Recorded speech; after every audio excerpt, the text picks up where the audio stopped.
Si hubiera un problema serio en esto, yo sería el primero en decirles váyanse a su casa y vuelvan, cuando esto termine, vuelvan, no se preocupen por rendir los exámenes, porque justo era la época de exámenes.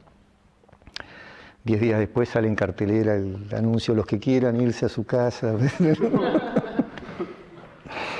Bueno, pero nos quedamos, realmente no era para tanto la cosa, pudimos rendir, creo que alguno medio que se fue, pero fue también un momento particular de la vida de estudiantes que nos tocó vivir acá. Cuando nos recibimos tuvimos muchas ofertas de trabajo, éramos una novedad, así que nos ofrecieron realmente bastantes posibilidades de trabajo. Yo había decidido que me quería quedar a vivir en Bariloche, así que había elegido como mi trabajo especial escribir el manual de operaciones del RA6. El RA6 se estaba construyendo en ese momento y nos ofrecieron 3 tesis. Las tesis nuestras eran un poco más largas que lo que son ahora, duraban 1 año y medio.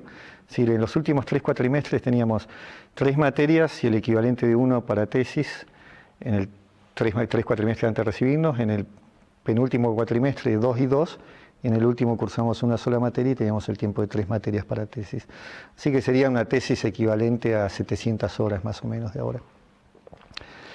Y como estaba en construcción el RA6, el grupo de proyecto del RA6 ofreció 3 trabajos especiales, le llamamos nosotros. En el RA6 uno de ellos es escribir el manual de operaciones, así que tomé ese trabajo especial y cuando me recibí al RA6 le faltaba 1 año todavía para ponerse en marcha. Así que me integré al grupo de trabajo que estaba construyendo el RA6, un grupo de INVAP, y bueno, ya me quedé en INVAP y ya me quedé en el tema de reactores de investigación, en el cual hasta el día de hoy sigo 30 años después.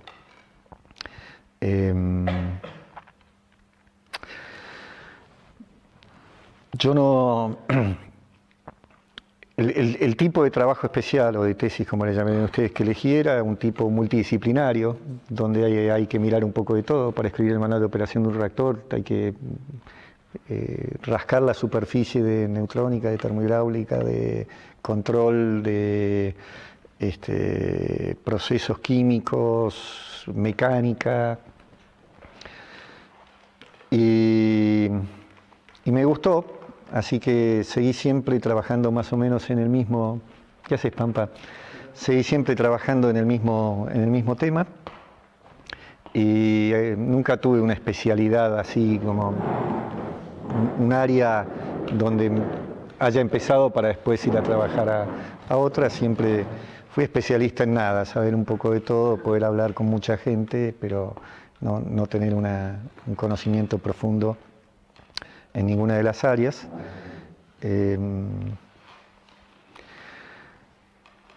Terminado el RA6, también gran fiesta, se inauguró el RA6 en el 82, ahora se cumplen en octubre, se van a cumplir 30 años de la inauguración del RA6. Terminado el RA6 en el 82,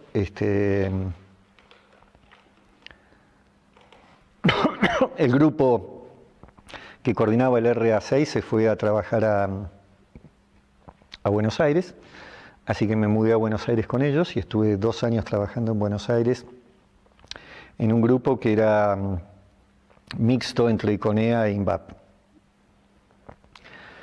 Y en ese momento estábamos trabajando en un proyecto que se canceló y quedamos medio sin rumbo, sin objetivo. Y entonces empezamos a investigar ideas y una de las cosas que empezamos a pensar en ese grupo fue cómo sería un reactor nuclear si hubiera que empezar a diseñarlo de cero. Un poco con la idea de que los reactores nucleares habían ido evolucionando desde el diseño del PWR original de Shippingport. Esos primeros PWR eran reactores que tenían muy pocos sistemas de seguridad y se le fueron sumando sistemas de seguridad en una forma un poco parche al diseño, hasta un punto en que nosotros pensábamos que era excesivamente complejo y nos planteamos, bueno, ahora, ¿cómo sería un reactor nuclear si empezáramos de cero hoy con todos estos problemas de seguridad? Y ahí fue donde diseñamos el CAREM, donde empezamos a decir, bueno, tendría que tener sistemas de seguridad pasivos, tendría que tener características de diseño que lo hicieran menos propenso a tener accidentes. Si metemos todo dentro de un mismo recipiente, entonces no se puede romper ninguna cañería, entonces no hay accidente de pérdida de refrigerante. Si funciona por convección natural, entonces no hay una bomba que se pueda parar y no hay un accidente de pérdida de caudal. Si tiene un coeficiente de temperatura muy fuerte, negativo, entonces el accidente de inserción de reactividad tiene una importancia menor. Así que así fuimos mirando cuáles eran los eventos iniciantes y viendo cómo por diseño, no por sistemas de seguridad que actuaran, sino por características inherentes del diseño, se podían tener en cuenta. Ahí llegamos al diseño del CAREM, que como contrapartida a tener esta seguridad tenía una potencia muy baja. Necesariamente esto era posible para una potencia muy baja. Por lo menos fue lo que nos animamos nosotros en ese momento. Hoy Westinghouse tiene el AP1000 con características similares a las que postulamos nosotros en el CAREM, pero una potencia mucho más alta. Bueno, a nosotros no nos dio para eso. Fue un trabajo desde el punto de vista de estímulo intelectual, el trabajo de diseñar un reactor a partir de cero y a partir de estas ideas fue algo extraordinario y tan mal no le pegamos con las características de diseño porque los principios de diseño que elegimos para el CAREM son esencialmente los mismos principios que mantiene el proyecto hoy 27 años después o 25 años después y son los mismos principios que la mayoría de los reactores estos de tercera generación plus han adoptado como base. Cuando nosotros empezamos, el único reactor de este tipo que tenía antecedentes era el Pius, que era un reactor de diseño sueco y que era bastante distinto a los reactores CAREM. Tenía otras características, ellos habían hecho mucho énfasis en parar el reactor, en el sistema de mecanismo de parar el reactor, lo cual no es tan fundamental como mantenerlo refrigerado al núcleo después de parado. Y entonces tenían un recipiente de presión rodeado de inundado por una pileta de agua borada, que ante cualquier desbalance de presión, el agua borada entraba en el sistema primario y paraba el reactor automáticamente, un monstruo, una cosa enorme, debía ser carísima, gigante. Y ese era el único antecedente reconocido de proyecto de este tipo cuando nosotros empezamos. Al mismo tiempo que nosotros, hubo otros proyectos que simultáneamente empezaron a trabajar en lo mismo. Y muestra que cuando uno parte, lo que yo me quedé convencido es que cuando uno parte de un determinado conjunto, de una determinada base de diseño, las soluciones que llevan esa base de diseño van a tender a ser parecidas. Como de hecho el PWR y el BWR prácticamente han convergido en diseño, desde dos diseños muy distintos, prácticamente han terminado siendo diseños muy similares desde el punto de vista nuclear propiamente dicho.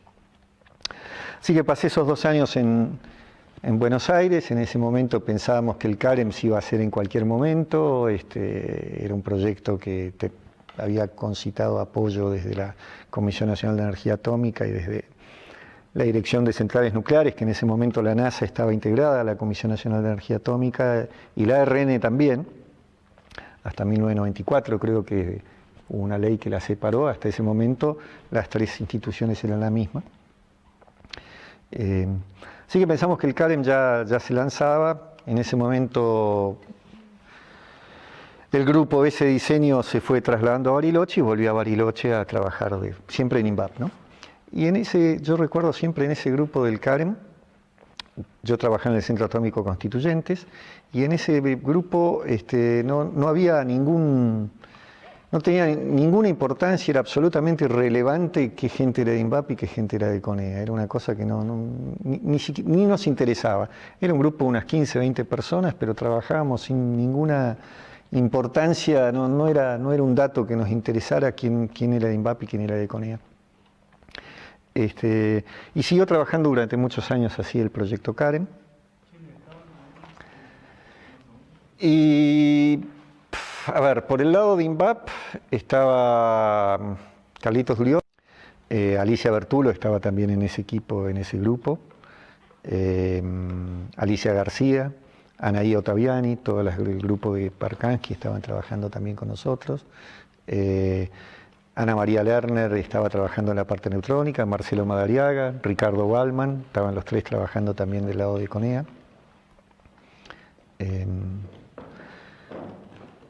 Así que bueno, un grupo de trabajo lindo del cual salió un proyecto interesante que todavía tiene vigencia y está vivo, y bueno, vamos a ver si ahora finalmente se construye. Cuando volví a Bariloche había habido un viaje, creo que, no sé si era Alfonsino, del canciller Caputo a Argelia. En las negociaciones Argelia había pedido, había comentado que estaban queriendo construir un reactor nuclear de investigación. Así que a finales del 84 nos llegó al grupo la noticia de que teníamos que preparar una oferta en francés para algún país, de un reactor muy parecido al RA6. Fue rapidísimo esto porque la primera noticia la hicimos en diciembre, la oferta la mandamos en marzo y en mayo vinieron los argelinos y se firmó el contrato para construir el reactor de Argelia. Yo había participado en esa oferta coordinando la ingeniería del reactor, es decir, no la parte técnica de lo que íbamos a presentar. Y se firmó el contrato. Y cuando se firmó el contrato, tuvimos que separarnos, un grupo para seguir con el proyecto Argelia y llevar adelante el proyecto Argelia, y otro grupo para mantener el CAREM, que era en lo que veníamos trabajando como un proyecto que estaba a punto de concretarse. Así que a mí me dijeron, bueno, vos CAREM. Y me quedé en el CAREM por los próximos 15 años más o menos, 13, 14 años.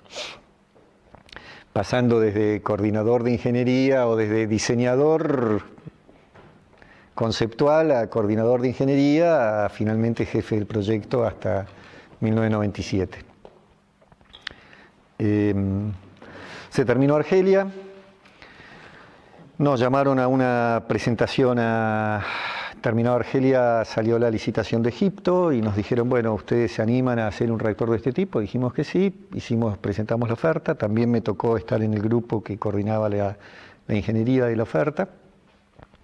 Basamos esta oferta en un proyecto que se había hecho con la Comisión Nacional de Energía Atómica para hacer un reactor de producción de radioisótopos en Embalse, al lado de la central. Es un proyecto que había estado entre 1987, 88, 89 más o menos. Se llamaba CEPRACO y la idea era hacer un reactor de investigación en la planta de producción de radioisótopos en Embalse. No llegó a nada del proyecto, pero sí se hizo en una ingeniería conceptual de un reactor de 20 megavatios.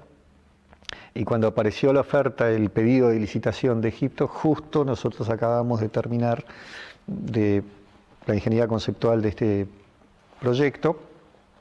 Así que en base a eso preparamos la oferta. Me tocó viajar para prepararla, para hacer la presentación, rendir el oral, digamos.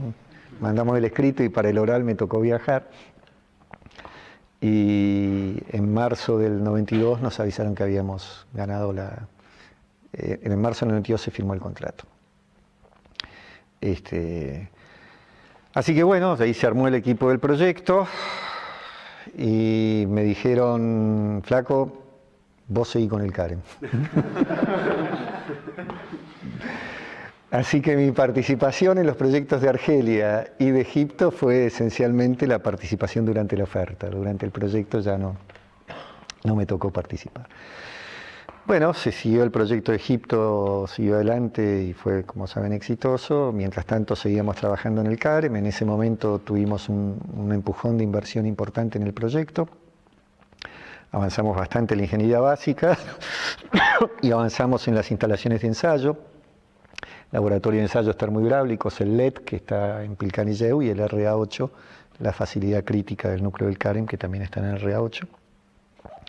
Esa parte la manejaba, esa era la parte de desarrollo, y el jefe de la parte de desarrollo era Boado, que en esa época trabajaba en INVAP, Y yo estaba a cargo de la parte de ingeniería, es decir, teníamos divididas las tareas, yo era el responsable de llevar adelante toda la ingeniería básica y Pepe era el responsable de hacer las instalaciones experimentales y los experimentos. Bueno, siguió adelante el proyecto y en determinado momento, por ahí, por 95, 96,